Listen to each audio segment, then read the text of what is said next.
Hey guys, HotRG1 back. As you saw from the title sequence, I'm doing another Marvel review. Marvel Legends, Build-A-Figure, Apocalypse. I thought I would do a little face-to-face bit. Here's the toy. We'll see him more in depth in a moment. And I thought I'd go through a little bit of a character bio for a change, see how this works. Apocalypse in Sabanur is an X-Men villain. Generally known a lot from the cartoon series that ran in the 90s, because there was a couple of episodes centered around Cable, etc., that had his character. Apocalypse, as a character, they've never really defined his powers of sorts. All we know is that he maintains that he is the first mutant, although that could be... It could be, argued that he isn't. But his abilities, if we go, and I'm stealing this from the wiki, okay? But what they've got listed as his actual abilities, but these are not definitive, is he has self-manipulation, immortality, super strength, super speed, agility, endurance, reflexes, and durability. He also has teleportation, flight, energy manipulation, a healing factor, telepathy, psionic powers, genius level status, and access to celestial technology. So obviously this guy is Apocalypse for a reason. The Build-A-Figure Apocalypse came when you purchased one of the waves of the Marvel Legends figures. In the intro, there should have been a picture showing you all the figures that was part of it. Wolverine was one, X-23, King Hulk, to name among a few. I can't remember them all. Apocalypse obviously being a character that is driven sort of stories for, like the best story being, and arguably one of the best X-Men storylines ever, The Age of Apocalypse. He had obviously, being Apocalypse, had horsemen, one of which, if you excuse me zipping out of camera, was Warren Worthington as Archangel when he played Death. So, he's been around for quite a while. They tend to not bring him back that often because he's one of those big people. One of the abilities that they don't list on the wiki is the fact that his blood became like they made it so that it was also like a toxic warfare kind of thing. His blood was used as a way to control humans and to control other mutants, and to the point where they injected Gambit with his blood and turned him into the Horseman Death in the most recent one of the last stories that he was part of, being the Blood of Apocalypse. Death being the character that Warren played, and Wolverine has also been Death for a short period of time. Anyways, in Sabanur, the first mutant, Apocalypse. So we'll run and we'll go to his toy. So enjoy. So guys, here we have the Apocalypse Build-A-Figure toy. As you can see, he doesn't fit all on camera. He is extremely tall. If I maybe pull the camera out a little bit more, we might get more of him on shot. There we go. He is really big.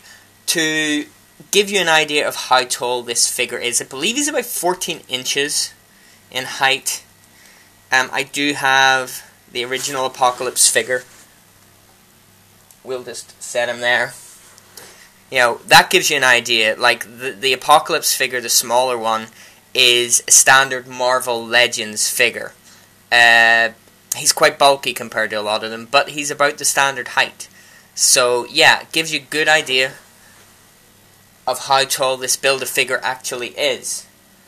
The detailing on this thing is unbelievable. If I bring us in a bit, excuse the sliding here, but just the sheer attention to detail on this guy, look at that face sculpt. That's just awesome. I don't know how. Let's see if we can There we go. Get that a bit clearer there. You know, like, look at that. Like, the red eyes, the blue lips. You know, good old blue lips. Makes him look like Alex Rodriguez. Anybody who doesn't know baseball won't get that joke. The sheer sculpting, the big A on his belt, the tubes. These tubes are flexible. They do move. I'm just going to zoom out a little bit again, give us a bit more. So like, his hands have, there's not individually molded fingers. Actually, sorry, they are individually molded. But these ones are actually bent. They're closed over in like this. So even when you have the fingers out, he's still kind of sitting like that. This is the same to be said of both hands, actually, as you can see. Now, he does have amazing articulation. The figure is huge. It's got masses and masses of articulation.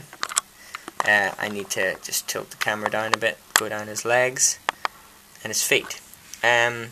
These little bits here move and swivel.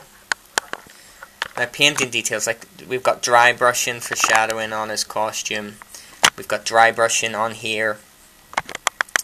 I will give us a turnaround and a view of his back. I'll give you a side view. I'm going to have to hold him because mine, the legs are a little loose, so he doesn't always stand up. There we go, I got him to stand. I'll give you a look at his back. Lots of dry brushing, lots and lots of attention to detail on this big guy. You know, bring him up. So like, let you see the feet. Like, just so much attention to detail. But then for a figure that they were expecting you to outlay money on a series of figures to build, as mine won't stand up again now. It's always been his problem. There we go. So for a figure that they expected you to outlay lots of money for, I would like to think that they were going to put the amount of detail into him that they did. Articulation wise, he's got like ball joints in the shoulders. There's a standard swivel elbow. There is I believe there's a twist somewhere in his hand. Yeah, it's at the wrist. The wrist twists. It's the same on both arms. He does have waist articulation in the respect that you can spin him. It's very loose if you look. Like mine spins round and round, but I think that's because that's where one of the joints is in the Build-A-Figure. I just don't really remember. He's got standard knee joints and standard ankle joints. And as you can see, his head turns because it's twisted while I was holding him. It's limited because of his neck piece. But yeah, that is the Build-A-Figure Apocalypse. I'll get you a wider shot of him again. So yeah, that is Build-A-Figure Apocalypse. I hope that my Marvel reviews are going down well with you guys. I do have quite a few Marvel Legends figures. I'll pull some of them out. I think for my next one I want to do Hawkeye. Let me know what you think of that, because I know he's another one of the rarer Marvel figures that I have. So until next time, this has been me, and it's been Apocalypse. Any last words, Apocalypse? Whoa, okay buddy. Bye for now, guys. Take care. Excelsior.